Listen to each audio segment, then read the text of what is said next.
Good afternoon, everyone, and welcome to SeahawkTalk here on the South Bay Athletics Network. I'm your host, Andy Pizzelli, and we're coming to you live through Facebook, YouTube, and Periscope through Twitter. We've got a great show for you lined up here today. The last show for this week, we'll be taking Christmas Eve and Christmas Day off, but we're going to be very festive here today on the program. I'll be joined shortly by the producers, and today on the show we will have Rob McGinnis, Taylor Klink, and Jane Walsh. Can't wait to talk to everybody. We'll also be doing our top 5 favorite Christmas movies at the end of the program, so make sure you stick around for that. But first, like always, we remind you to keep your distance.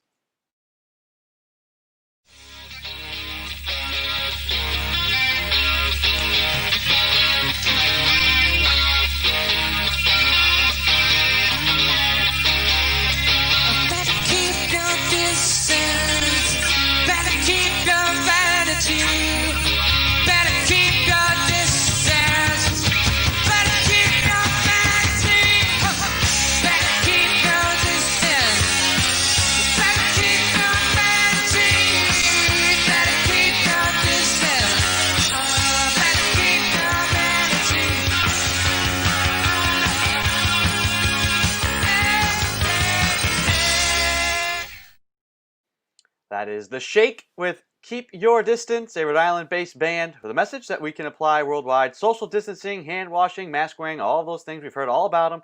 We're going to continue to do those and remind you to do those here on the Seahawk Talk program.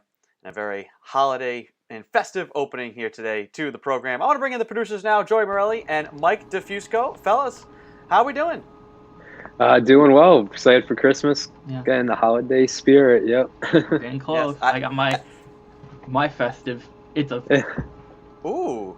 Or no, I like it. It's the Mars rover, but like a holiday sweater. Oh, that's so cool. Oh, there it is. That's awesome. Yeah, I want to really point out that I'm not unfestive. I promise. You just can't see it. You didn't have a holiday onesie to get into? Yeah, I didn't. Yeah, those aren't quite as common, I guess. I don't want to get made fun of by Jody too. What do you fellas have here to lead us off? So, like I said, I wanted to bring in an animal story whenever we have the chance. Patch is doing their year in review. So this one is the one I've chosen to bring in today, and this is Franklin. He's a little baby tamandua, which is a type of anteater, it's like native to I think it's North or South America. And then this is in the Roger Williams Park Zoo. This was brought in December 1st. So and then like we were saying earlier in the year, there was a baby flamingo, and now they have a baby tamandua. So just if you have time after Christmas, go see this animal because it's adorable, as you can see. I love when they give animals just like people names. Franklin, right. Like that's so funny to me. This is my giraffe, Greg. Like it's just funny. He's at the zoo. He's not. Can he contract out to like a police department to be used in interrogation, like we saw the puppy yesterday? I think it's like a bomb sniffer. Like why aren't we using anteaters? Like or emotional therapy. Like look at that little thing. Like that could make anyone feel better. This is my emotional support anteater. Yeah. People, Joey, you joke. There was a story last year, the year before, a woman tried to bring a camel on an airplane. Yeah, I know. And I mean, everybody Wait, a camel? Whoa! I think you're talking about the parrot. I was just like, no, a camel. She was trying to bring a camel She was trying to walk through customs and fair. TSA with a camel. Be like, no. It's only $50. Like. It's my emotional support camel. Yeah. It happens. Helps you get over the hump, I guess. Oh God. Joey. Okay, so what do you have? So I have something. I was looking on Spotify, or I was looking on Twitter. I found something stupid. I'm like, I haven't brought up something like stupid and just funny since the monolith. And then I thought, I wonder what's going on with the monolith. And I googled monolith, and that was a mistake. And I'm not gonna get into it, but let's just say there are more, and the people who stole the one in Utah have returned it.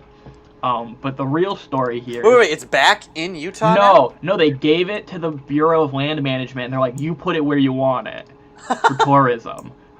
So on Twitter, it's like a bunch of tags. That's how you know it's like actually like something funny. A bunch of tags trending about some sort of AI neural net, and it rates your Spotify and it says like how bad is your Spotify, and it like has a list of like objectively good music that the guys who made it put in, and so it compares your music to that and then rates it, and it is just brutal. I could not show the part where I answer the questions because it's so mean and it says a lot of swear words. But if you just go in, I don't know how to get to it. If you type in like Spotify AI, or if you go on Twitter, you can find it. But it like makes fun of your music, and it's kind of like the rap thing where it's like, but it's like you listen to these tracks too much. You stand these artists to an uncomfortable percent. I'm apparently 10% basic because Billie Eilish is in my top 100 artists. But the original cast of Broadway School of Rock makes me cool. It's like, it's so savage, and like it asks some questions. It asked me a question and it goes, do you think this song is good? And it played me some of Don't Stop Believin', and I said yes, and it was like, okay, that makes sense. I was like, what is that supposed to mean? And it's like, it's mean, and it's mean, but it's an accurate mean. So this is like AI generated, right? Or is there physically it's somebody on the other side? No, it's a neural net. Like they taught it how to speak and whatever. Like that thing where it generates, like, you know, like neural net generates Die Hard sequel titles. Like, yeah, like it's one of those, and it's really good. And I'm like, this is how far AI's come. Like it talks like a person. Like I'm sure a lot of this is like I can tell like this one's just a fill in the blank sentence, but like some of them don't feel fill in the blank. And like they did a good job. Like it's you harsh. felt personally attacked, so it did its job. Yeah, exactly. Like it's good. Like, yeah, I want to know though. You could see it at the beginning. I want to know what it considered as the objectively good music, because the things that I could see were like random things that didn't make sense, like things I had never heard of. Like one of them was called like Pigeons and Potholes, and I think it was a podcast. and so I think I'm wondering if the creators put in their Spotify or if they just picked random stuff. Maybe. You'll have to send that link in the in the chat so that we can put that. That's fun. That is because I see everybody. Oh, this is what my top tracks were in 2020. I'm putting it in the... I think something like this, where I'm just attacked for what I listen to by a robot, is probably about as 2020 as it will get. So. Yeah, it's pretty good. Like everyone in the comments, like in the tags of the actual Twitter thing, are like, it's mean, but it's true. Yeah, like I do listen to these things too much. I'd like to see what it thinks. I have some friends who their top tracks for 2020 were SeahawkTalk and my podcast. So I'm wondering what the robot will think of that. I want to know what it thinks. Like, you listen to too many podcasts. We need to know what it thinks of the program. Oh, man. Maybe we're in that list of objectively good music. Yeah. That's too funny. It's all right. good. Well, fellas, we'll be doing your top 5 favorite Christmas movies at the end of the program. So we'll bring you back in for that. But for now, I'm going to let you guys go to help produce the show from behind the scenes. And we'll talk to you again at the end of the program with our top 5 favorite Christmas movies. All right, that's Joey Morelli and Mike DeFusco, the producers here on Seahawk Talk. We're going to go next to the head coach of our men's and women's cross-country teams, Rob McGinnis. Rob, how are we doing? Hey, Andrew, I'm all right. How are you? I feel like I could see you backstage kind of laughing. I wonder, are you curious too what this robot will think of your Spotify track list? Yeah, I don't know if I feel like being subjected to ridicule for what I like to listen to. I mean, you can see on the wall behind me, my taste in music is on pretty clear display here. So that may not be in line with contemporary standards, and I'm not going to apologize for it. Where do you fall on the Christmas music stuff? Are you like the traditional stuff? Some of the newer stuff? What's your go-to for the Christmas music? For the Christmas music, I've got a couple albums of the standard fare, and I've got a few albums by bands that I like that have released Christmas albums, and that's about the extent of my tolerance for it. And that's like Christmas Eve, Christmas Day, and that is all. Yeah. Yeah. How about you? So, where do you fall? So no Christmas dubstep in your collection? I can't say that there is, no. I like most of the traditional songs here. I love Frank Sinatra's like one of my favorites of all time. So I have there's like you can find on YouTube like the 10-hour loop of like Frank Sinatra Christmas. And so like I've loved like when we have holiday parties here at the apartment or my house, we'll play that just kind of on a loop in the background. I could listen to Frank for quite some time.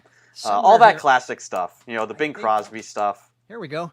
Christmas with the Rat Pack. Yes. Now we're talking. All right. Yes, yeah, that's my go-to. You know, there's always the regular standards, the carols and stuff are go-to. I like to get you know, the pianos over here, so I like to play the Christmas carols. I like to play on the piano. You get a group of people to like sing along, even if it's completely tone deaf and everybody's off key. It's more like the fun of doing it. Absolutely. So cool.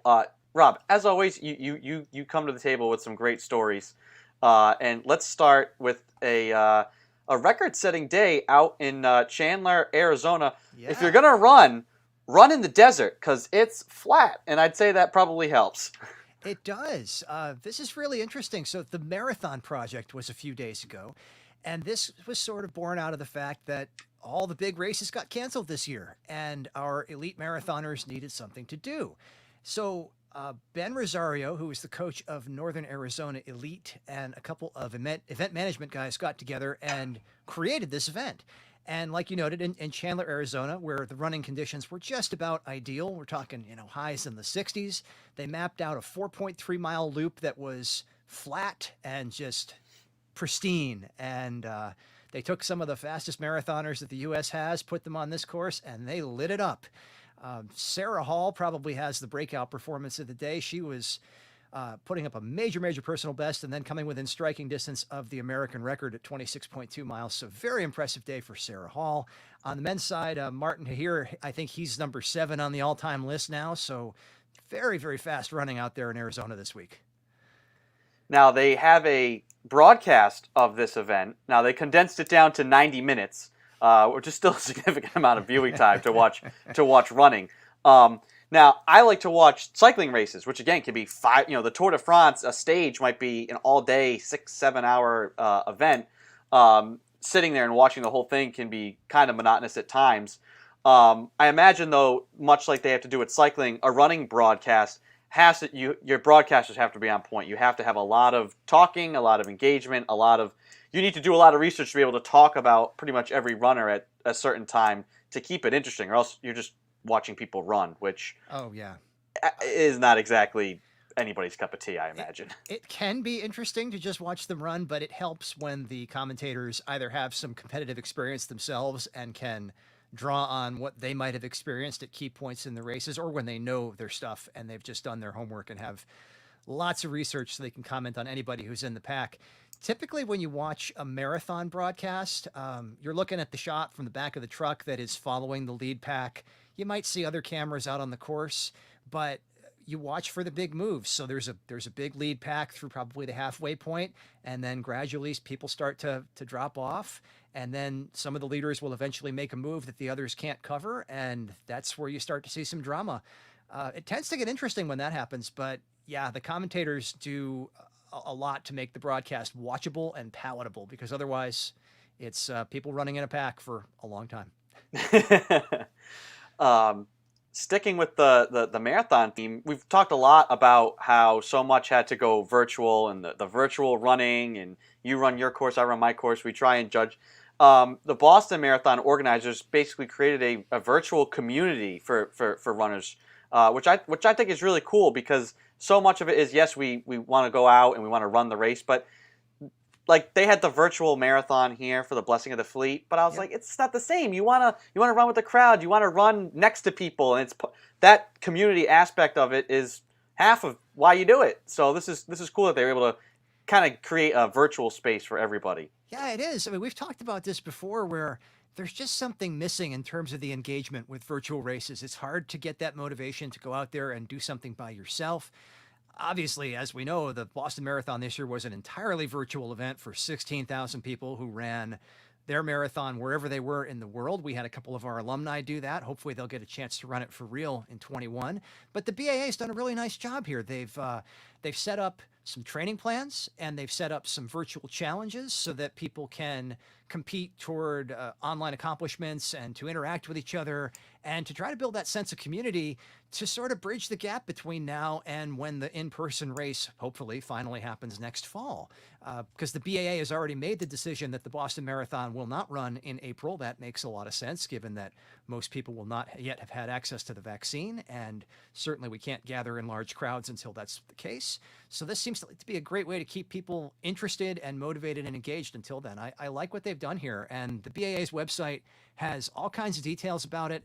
They're looking to engage with like 125,000 people between now and the actual race, which would be far more than the number of participants in the actual marathon. So pretty neat. I like what they're doing, though. Cool. This last one, Rob, your team has gone skydiving. You yourself have gone skydiving. Yes, we have. Well, this story is about a man who did it for the first time at 80 years old. God bless him. I mean, one, for doing it, because it's just jumping out of the airplane. Seeing as how we've talked about this, I've never been on an airplane before, which blows people's minds. I had friends that wanted to go skydiving last year, and I was like, the first time I'm going to be on an airplane, I don't think it's going to be jumping out of it as well. That's just a little too much all at once. This guy did it at 80. Unbelievable. So the reason I like this story, there's a running tie, and it just shows you that the distance runners in Newport are not the only ones who jump out of a plane. I was looking at this story. I couldn't figure out why it was a hit for running, and then I looked at the last paragraph, and there's a married couple here, and both were long distance runners in their earlier years, training for like the Leadville 100 out in Colorado. So they have an ultra running background, and now at 80 years old, skydiving. So that is awesome. Well, we talk about, the shortest distance between 2 points is a straight line. Top to bottom. That's straight for sure. down. Talk about your skydiving experience. I mean, could you imagine if the first time you did it was, at 80 years old? Would you want to do it at 80, or was doing it when you did it enough? I'm glad I didn't wait till I was 80. I think it was good that I went when I did. I had a lot of fun. I'm sure it was very much a rush for the birthday celebrant here, but yeah, it's a great time, Andrew. I can't recommend it highly enough, even if it would be your first trip up and out of an airplane. Hey, that first time I went, and I didn't tell anybody. We were at preseason. I ran morning practice, and then I disappeared for a while. Came back to lunch in Miley, and they wondered where I'd been, and they asked, and I said, well, I jumped out of an airplane. And they went, is everything okay? And then there were those who said, well, if you'd told me, I would have gone with you. And then that started the whole tradition. So hopefully as we get back into preseason, we'll see the Seahawks jumping out of planes once again over at Skydive Newport. Well, I mean, we've used the term hit the ground running to describe next semester. Quite literally what you have to do when you're skydiving. You want to hit the ground running. You want to keep those feet moving as you're approaching the earth. So maybe skydiving should be the first thing you guys do when you get back for second semester.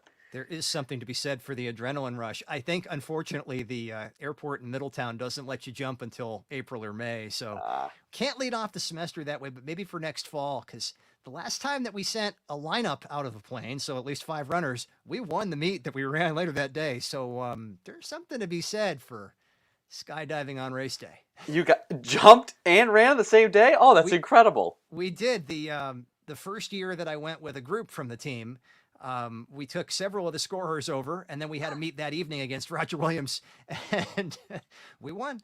Wow, that's awesome. Rob, we've had a big Christmas theme this week, obviously, Yes. and the producers and I will be doing our top 5 favorite Christmas movies at the end of the program. You don't have to give me 5, but what are your favorite Christmas or holiday movies? I'm not sure I can do 5, but favorite one, National Lampoon's Christmas Vacation, far and away. I've seen it often enough that I could probably recite entire scenes. And then second to that is probably A Christmas Story, also because it has run on endless repeat on the holidays, and I've seen it more times than I can count. So those are probably the top 2. I'd really have to stretch to come up with the others. That's fine. Rob, always appreciate you taking the time. You always come with the fun stories. Hope that you have a happy, healthy, and safe Christmas and holiday, and we'll talk to you again soon. Enjoy the holidays, Andrew. Talk to you soon. All right, that's Rob McGinnis, the head coach of our men's and women's cross country team. We're going to go next to an assistant coach with our field hockey team, Taylor Klink. Welcome to the program, Taylor. How are you? Good. How are you? Good. I want to start first. Kind of give me your field hockey origin story. Talk about how you came into the sport of field hockey and then how you came to become a coach. Yeah, so I grew up in a small town in upstate New York, and our field hockey community is very large here. So I've been playing field hockey probably since I was about 5 years old. I won a state title here in New York, and then I went to RPI and I played D3 at RPI. And then once I graduated in 2019 from RPI, I moved to Newport to start a job, and I kind of was missing that field hockey team community that I was really so accustomed to growing up. So I kind of reached out to Coach Foster, and I was looking for a place to play, but she also indicated that she had an assistant coaching position available.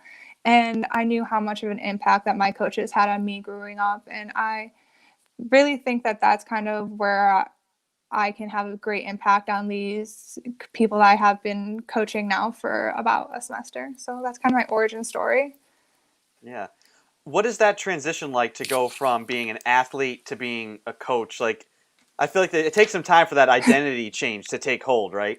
Yeah, it definitely has been really difficult. I think, honestly, the biggest difficulty that I face is trying to learn everyone's learning styles. I never realized how much effort that takes, and how to explain different drills or skills to certain players so they can actually understand what you're saying.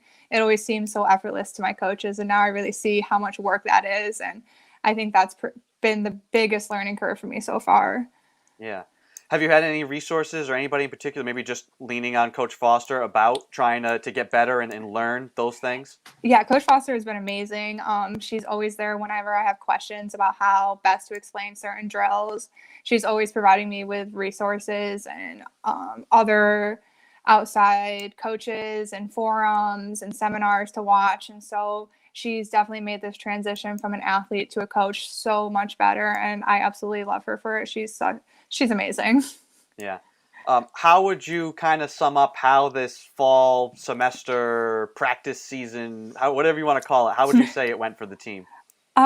So I think I was in a unique position that this was actually my first fall season with the team coming in during these challenging times. But I honestly give the girls so much credit for how they handled everything this past semester. And I know that this isn't a typical season, but they handle it with such grace, and they were always there with a positive attitude that I was honestly amazed coming in to see such a strong community and family kind of atmosphere at Salve.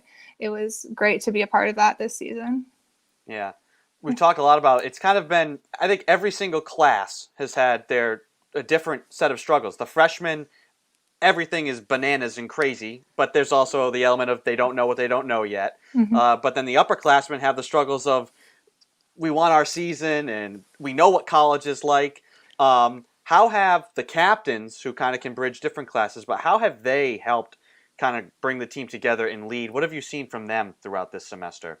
The captains have been just great. I know how, especially since I was a senior in 2019, I know how much that senior season really means to you as you're getting ready to go out into a new job career. And I could only imagine being in their position. And I think that you wouldn't even have been able to tell that they were really struggling through something this past semester. And I really give them so much credit for that, because I personally don't know how I would have been able to motivate my team each and every day in college when I didn't really know if I was going to have a season this year. And you wouldn't have been able to tell with them. They were out there every day giving 100%, leading the team, keeping everyone motivated, making sure that everyone was following the guidelines. So kudos to them. Yeah. How much are you looking forward to being able to be out there with the team playing games, hopefully this spring? I'm so excited to actually go and play games and see competition. We've been watching virtually some recruiting events recently, and actually just being able to watch people play or to see the girls really in that competitive atmosphere, because as much as you try to replicate that during a practice, nothing can really compare to a gameplay. And so I'm really excited to see what the team can bring this spring semester if we have some games. Yeah. Along with that learning curve of learning to be a coach and identifying yourself as a coach and all of those things, you're also trying to balance a career. What is that like? What has that learning curve been like? That has been, I think, the biggest learning curve of all. Like I said, I was probably here in Newport for about 6 to 7 months before I kind of reached out to Coach Foster. So I kind of got that underneath my belt, being in the working world now as an actual adult, I would say. But it has been difficult learning the ropes of having a career and trying to find those. But coaching really gives me an outlet. And I always look during the fall, I always looked forward to the nights we had practice because I think it brings out a different side of me than I would typically see at my job. So I was really excited for that. Taylor, we've had a lot of Christmas talk and holiday talk here on the program. I'm going to ask you the same question I asked Rob. You know, the producers and I are going to be doing a top 5 favorite Christmas movies at the end of the program. You don't have to name 5, but what are some of your favorite Christmas or holiday movies? So I know this is a really hot debate right now about if The Polar Express is a great movie or not. But There's a debate? On the internet, people have been saying that it can be boring, but every year my best friend and I from home, we get together and we build gingerbread houses and we watch The Polar Express. So I'd probably say that has been my favorite movie. And then I would follow that up with Elf because it's just a classic and it's so funny. And I love all Will Ferrell's movies. So I mean, I guess I shouldn't be surprised that there's people on the internet who think something that is great is bad. It's just the internet. But Polar Express, it's not a good movie. I know. They're like, it's so boring. There's no plot. But I think it's a great movie. It's a classic. I agree. Totally agree. Well, Taylor, thank you so much for taking the time to come on the program. Hopefully we're seeing you and the team out there this spring. In the meantime, hope that you have a happy, healthy, and safe holiday. You too. Thank you. All right, that's Taylor Klink, an assistant coach with our field hockey team. We're going to take a short break and be back with Jenna Park from our women's soccer team. Don't go anywhere. Let there be peace on earth, and let it begin with me.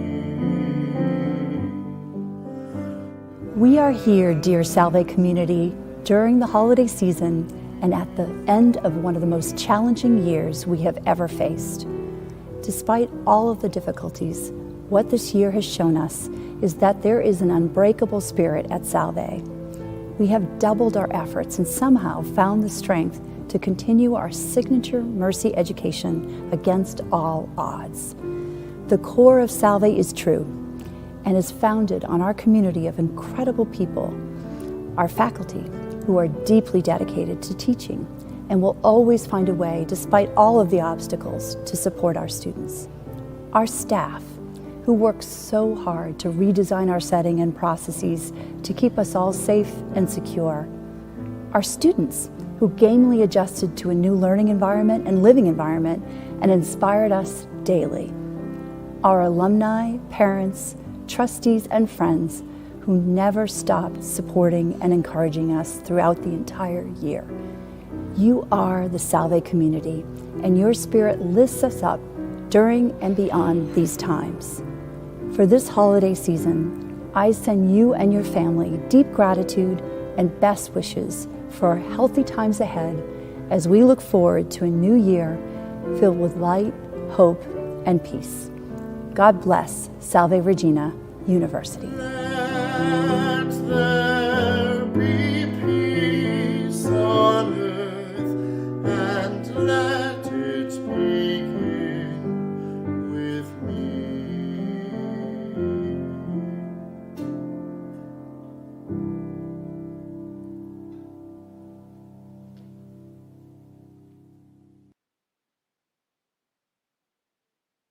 Welcome back to Seahawk Talk. I'm your host, Andrew Pizzelli. We're going to go next to a member of our women's soccer team, Jenna Park. Jenna, welcome to the show. How are you? I'm good. How are you?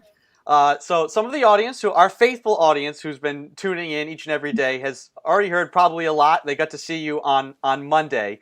But I want you to talk about a pretty amazing thing that you've started. I'm sure you probably don't want to hear all of the accolades being tossed your way, but I think it's an inspiring and an awesome thing. You've started this fundraiser to create care packages for the homeless. Just talk about what was the origin of this idea? How did it get started? What inspired you to do this? In all honesty, it probably just started because I personally have some family members that have been struggling a lot during COVID-19, just with losing jobs, not really being able to make ends meet with paying rent and everything. And just keeping up with the news and seeing how many people are really struggling this winter, I kind of thought back to think like honestly just how our homeless community who's already in that position is struggling a lot. And I know usually I try and do something every year to kind of like give back during this time. I know like some great programs I've done in the past is Adopt a Family. But I kind of wanted to try something new and really just see like how much of an impact we could make just during these trying times. So it was literally like one day I was watching TV on my couch and I kind of like texted my friend. I'm like, hey, like I have this cool idea. I don't really know how to go about it. Like, do you think this would work? And she's like, yeah, just go for it. So I made the GoFundMe like while I was watching Netflix and I put it on my social media and like it is unbelievable how much money I've raised up until this point. And I had no idea, like I just had no idea the potential it ended up having. Yeah. If you don't have the exact figure in front of you, that's okay. You can ballpark. Do you know how much you've raised so far? Yeah, actually, I was checking a little bit earlier because some people Venmo me money to donate on their behalf, and we're up to $2,600. That's unbelievable. Now, what was your expectation going in? Like, oh, we'll get like $100 or something Yeah, like I that. think like I'm actually kind of disappointed in myself because I set the goal so low and kind of like underestimated our community and stuff. But I had originally set it for just $250 because I kind of figured like, oh, spend a little bit of time fundraising. I'll probably get like a few people here and there to donate $5 just because again, people are struggling during this time. It's around the holidays. But yeah, honestly, like I'm like it's so humbling to see how many people have been donating both from my hometown around Rhode Island and even beyond within the Salve community. How does that make you feel to know that you're in a community like that that is willing to give? It's honestly so rewarding. I remember when I was trying to like figure out originally coming into freshman year if Salve was really the right choice. And one of the things that made me realize that Salve was the place I wanted to stay is for one of my overnights as a recruit for soccer. I ended up leaving and kind of realizing that I didn't actually want to leave the school. Everyone I had met that day was so nice and caring, and they hadn't even known who I was at that point yet. And so it kind of I guess like reaffirms the decision that like Salve really was the best decision for me. And it's just so amazing to be surrounded by such great and charitable people too. That's awesome. Now, if people want to continue to give, how can they do that? So I know on my Instagram account, and I've also shared on some social media, and I know a few like Salve pages have reposted it, but there's a link to the GoFundMe. And that's in my own Instagram bio, which is Jenna Park 21, or on my Facebook page too. And I also have been telling people that if they wanted to donate, they could also Venmo me, which is again at Jenna Park 21. And I've been sending people like pictures of obviously the donation that I make on their behalf, just to show them that like that's where the money's going. Cool. Yeah, and I think we also have, it's on the Salve Athletics website as well, so people can go there, so they can continue to donate through that GoFundMe, which is really awesome. Where do you go from here? I mean, do you feel like now, like you've got a, I want to say entrepreneurial spirit, but more the charitable spirit to, if I can have this effect on this, any thought of what more you could do in the future, with this type of stuff? I know that like. Oh, that's such a good question. I'm still trying to decide my major. So it's like I have so much unknown in front of me. But I know something that I've always really wanted to do when I was older is especially, oh, sorry, my phone's ringing. But somebody calling to donate right now.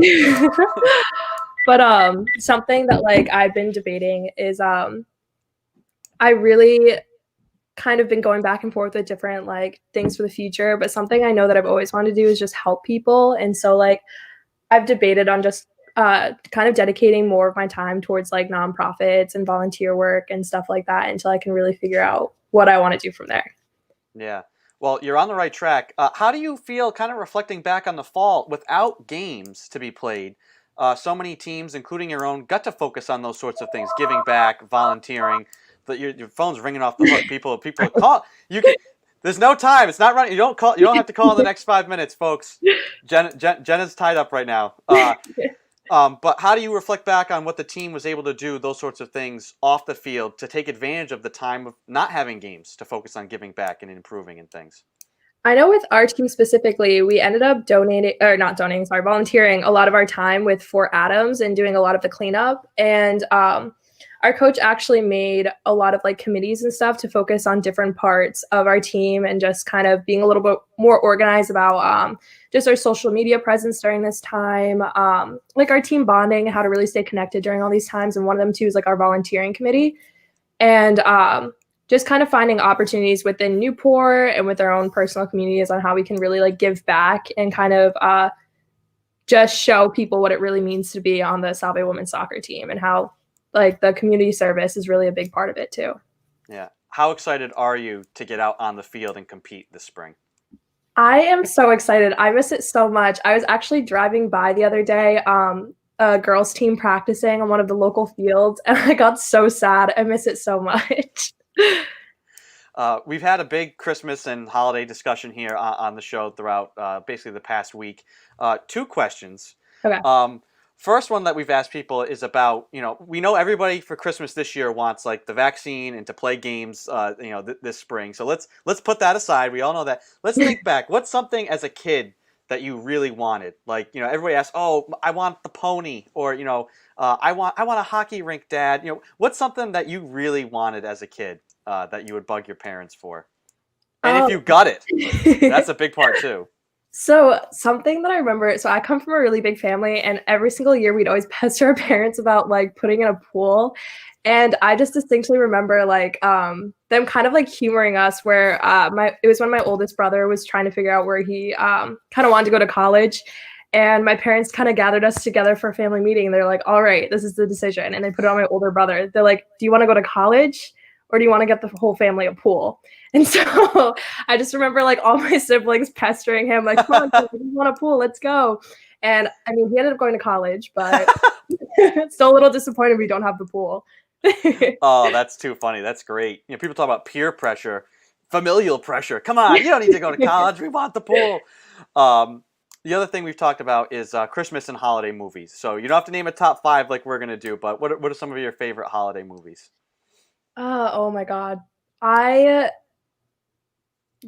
It's kind of like not the typical holiday movie, but that's fine. We use a very broad definition of Christmas and holiday movie. One of my favorite movies, and I actually watched it with one of my teammates the other day, is The Ref, and it's about this like cat burglar that ends up like going into this one house to like try and rob them, and it's just around like the Christmas time. It's really humorous. It's not like scary at all, but and it's just kind of like the antics on where they end up like just getting along, and it's a couple that's like divorcing, so it's the constant arguing back and forth and him trying to like deal with that while also like escaping from the police and stuff. It's really funny. But... Oh wow, interesting. Cool. That's one we haven't heard before. We'll throw it into the holiday movie pot here. So that's awesome. Jenna, first, again, like I said, really inspiring you starting this fundraiser. I think it's amazing. It's always amazing to see. It's weird. I talked to Coach Walsh about this. Like, we call you guys like the kids now. We feel like we're still just kind of getting out of being kids. But it is inspiring to see the next generation, so to speak, doing this sort of stuff. So thank you for that, and hope that you have a happy, healthy, and safe holiday season, and that we'll be seeing you out in the field this spring. Thank you. I appreciate it. All right, take it easy now. That is Jenna Park from our women's soccer team. We're going to take a short break and be back with the producers to wrap up today's show and reveal our top 5 favorite Christmas movies. Don't go anywhere.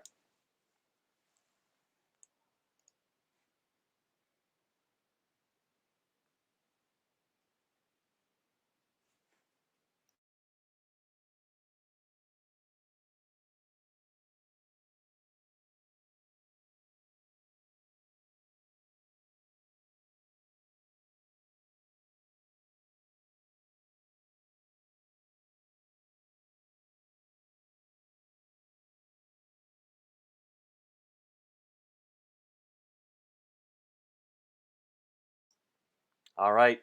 Welcome back to Seahawk Talk. I'm your host, Andrew Pizzelli. Greg K wishing us a Merry Christmas and a Happy Holidays. Always great to know that the commissioner is out there watching and a fan of the program. Let's bring in the producers now, Joey Morelli and Mike DeFusco, to help close out today's show, and we'll reveal our top 5 favorite Christmas movies. First, before we do so, fellas, initially, any thoughts that you have from anything that our guests said here today? Just I know we've been talking. It almost sounds like a broken record, like keep your distance. But no, the Jenna Park thing is great. So if you want to donate again, go to that GoFundMe, and I believe it was at Jenna Park 21. So just wanted to restate that again. Go follow her, and she has the link in her Instagram. Awesome, and it's the story with the link as well is all over the South Bay Athletics website and our social media as well. So I'm gonna go retweet it on the Seahawk Radio Twitter now. I forgot to do that. Joey, any other thoughts on anything that? I was just thinking, like, there's just something Jenna said, like, it just super resonates with me, like, recently even, where she was like, she doesn't know what she wants to do, like, for her major, but she was like, I just want to help people. And, like, that's such, like, a thing for me. Like, I've been looking at, like, places to apply to, and, like, a lot of them, like, I'm focusing on, like, nonprofits and, like, the Women's Resource Center in Newport, and another one that's, like, a new thing. It's called, like, 11th Hour Racing or something, and it's, like, they're doing sailing or something to try to raise money to, like, clean the oceans, and they, like, want people who are interested in sports and, like, media things, and I'm like, whoa, that's me, that's us, yes, that's the show. I was like, I'm so a perfect true. fit. So we're going to get into we've been teasing this now, our top 5 favorite Christmas movies. Ed Habershaw, the creator of Seahawk Talk, gave us his. He also left us this little video to show, which does relate to his top 5. So he's going to show. This guy loves Hallmark Christmas movies. I did not think that's where this was going. I didn't think it was going to be a shirt. I thought he was going to, like, do something. I love that. No, so Ed wanted to wish everybody a Merry Christmas. He found it or made it. I mean, it come on, Joey. You don't think that exists somewhere on the I'm sure internet? It does, but But so let's pull these up. This is Ed's top 5, and in rank number 5, he put every Hallmark Christmas movie. As we saw with the shirt, he's a big fan of every Hallmark Christmas movie. Then traditional, It's a Wonderful Life. The Christmas Chronicles, which is really good. I saw that for the first time last year. There's a sequel out, which I'm going to have to watch sometime in the next couple of days. Yeah, my mom said it was good too. She just watched both of them again. She said it's pretty good. I got to watch it. Christmas Story, again, classic. And then his number 1, Lucy Shimmers and the Prince of Peace. Have either of you seen this or heard of it? No. It sounds vaguely familiar, but maybe just because Prince of Peace is like a Jesus epithet. But the synopsis says, second chances blossom when a hardened criminal crosses path with a precious little girl during the holiday season. Yeah, that sounds kind of cute. Sounds cute and interesting. So that's definitely, I've never heard of it, so we'll put that on the list of ones to watch. So that's Ed Habershaw's top 5 favorite Christmas movies. Joey, we're gonna go to yours next, and I'll let you run down your list here. So mine are in no particular order, so I'm just gonna read them in descending order from here. So we've got Die Hard, which we've talked about. Is it a Christmas movie or not? I'm going with yes. I think it's funny if you consider it a Christmas movie. Therefore, it's on this list. Elf, because it's Elf, obviously. How the Grinch Stole Christmas, both of them, and I say both as in the Jim Carrey one and the one before that, there aren't anymore. Are both good. The Jim Carrey one is a little bit better just because it's really funny that it's live action, but they're both good. So both of them could be up there.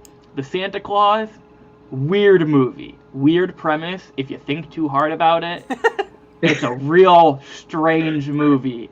But it's really good, and it's Tim Allen, and who doesn't love Tim Allen? And then the last one, I was trying to think of like a randomish one to throw in there. I didn't want to like throw in like Batman Begins, where it's only like kind of Christmas because it takes place there. So I picked a movie that I watched for class last year. It's called Black Christmas.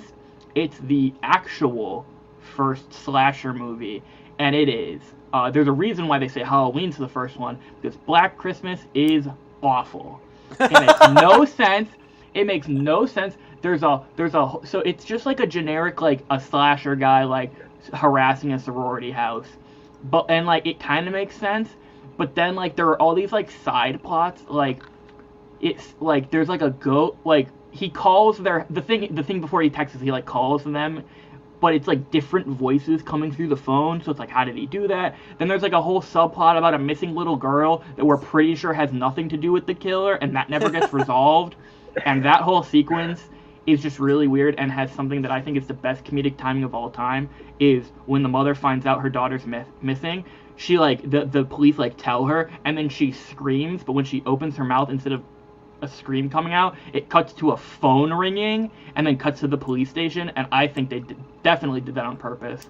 And the whole movie is like that, and there is no resolution. They just go, well, guess the killer's gone, and they just give up and go home for Christmas. And apparently they just remade it. I didn't see it, but it's so bad. Yeah, I saw there was one that came out a couple years ago. So who knows? But yeah, we watched it for Horror and Gender with Dr. Ramsey. If he ever teaches it again, highly recommend it. It's a weird movie. Cool. All right, Mike.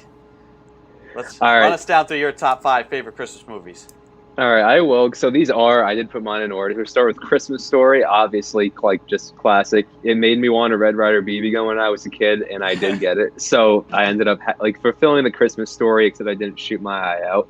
How the Grinch Stole Christmas, the old one from 1966. I agree with Joey. The Jim Carrey one is phenomenal. I started liking that one more recently, actually, because I used to be a little scared when I was a kid of the live action one at times, but both phenomenal movies. But for me, I did the old cartoon, and then Elf with Will Ferrell. Have to have some comedy in Christmas. And then Drake and Josh. I feel like you'll only find Drake and Josh Christmas movie on like a millennial Christmas list. 100%. Yeah, so I wanted to throw that one in there just because I feel like that's a great one, and that was like my favorite show as a kid, one of my favorite shows. So had to bring that in. And then The Night Before. It's, if you haven't seen it, a really, really funny movie. So I wanted to bring in some more comedy. Seth Rogen, James Gordon-Levitt, very funny movie. So yeah, there's my top 5. Awesome. All right. These were mine. I'll go bottom to top. Ernest Saves Christmas. I don't know if you guys have seen the Ernest movies. Ernest was also a Disney little short kind of sketch TV show. Fantastic, hysterical. When I was a kid, I was rolling on the floor laughing at every Ernest movie or little show. I haven't watched any Ernest in a long time. I did find it online. I plan to watch it tonight or tomorrow. I don't know if I'll find it as entertaining as I did when I was a kid, but just from watching a clip of it that also showed up on YouTube again, and I was rolling laughing, I think I will still find it as funny as I'm sure there are now. the adult jokes in there. And yeah, there's going to be the things that I'll understand now that I didn't get before. So Ernest Saves Christmas is my number 5. I also have The Santa Claus. I guess, Joey, I've always been able to watch that and kind of suspend disbelief. So absolutely. I've never tried to look at it and take it seriously. Me neither. I'm wondering my friend now made me if watch I a video do. About it. I'm wondering now if I do try to take it seriously, if I'll have some sort of epiphany, oh my god, this movie is scary or weird. But yeah, just don't think about it. Just don't think about it. Santa Claus is in there. I also have. I agree. Both Grinches. Jim Carrey's and the original are fantastic. I went with the original because if I had to pick, I'd go with the original just because it's got the original Grinch song in it in its full splendor. Home Alone, again, Taylor brought up debate of whether or not Polar Express is a good movie. There's people who debate whether or not Home Alone is a Christmas movie. No, Home Alone is objectively a good movie. And it's good, and it's a Christmas movie. I mean, it's got Christmas all over the place. I don't know why people say it's not a Christmas movie. It's got That's the just whole incorrect. It's got a entire Christmas theme. It's got the family getting together. It's got this the heartwarming premise Christmas of the movie is montage. that they're leaving for Christmas. Exactly. Christmas. There's not a scene where there's not something Christmas related in it. So, that Home Alone's there, and then I put Die Hard at the top. I love being able to call it a Christmas movie, which it is. I also now. I'm going to double down. I'm going to double down on what Coach Zakara told us earlier in the week, that not only is it a Christmas movie, that it is also a Hallmark movie, which fits. It's got the family values. It takes place at Christmas time. It has an over-the-top evil villain character, which the bad guy gets what's coming to him. The bad guy gets what's coming to him. It fits. It fits all of that. So Die Hard, Christmas movie and Hallmark movie. Well, I wonder. I think the show creator here at Habershaw may want to debate me on whether or not Die Hard. I think I've kind of got him to agree that it's a Christmas movie. I don't know if he's willing to accept that it's a Hallmark movie, because then he'd have to put it in his top 5 by proxy. because he accepted all Hallmark movies. So yeah, those are my top 5. Really fun. I think from talking to everybody, there's a couple of the standards which everybody has appeared. I really like finding the ones that people, that not everybody likes or has seen, which is fun. So this has been fun. Let's see if Ed's got 2 things. Yeah. So Merry Christmas. Wishing a Merry Christmas to all the Seahawks and CCC members. Thanking Greg K for tuning in to the show, and then he also wishes us a Merry Christmas to Andrew, Michael, and Joey. Merry Christmas, Ed. We know you're listening. Yeah, Merry Christmas. Merry Christmas. Blessings and everything to you and your family as well.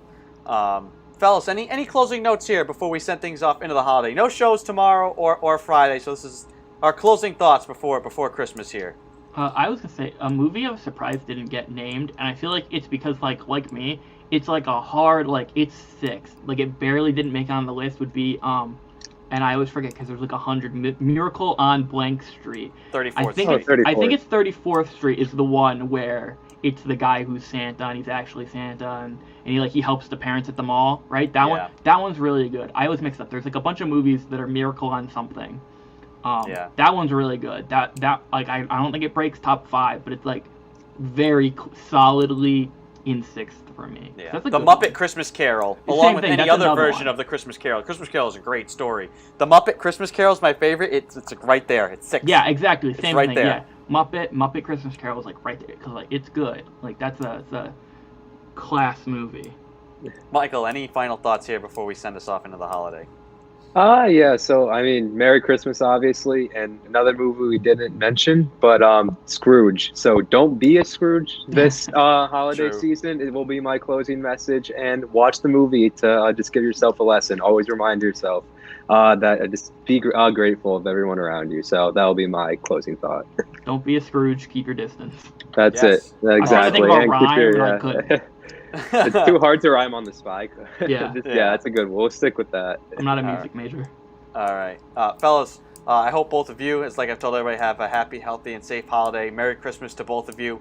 And I will see you through the computer on Monday. So have a great Christmas. Merry Christmas. Merry Christmas, Sushi. All right. She's like, no, I don't. That's Joey Morelli and Mike DeFusco, the producers here on Seahawk Talk.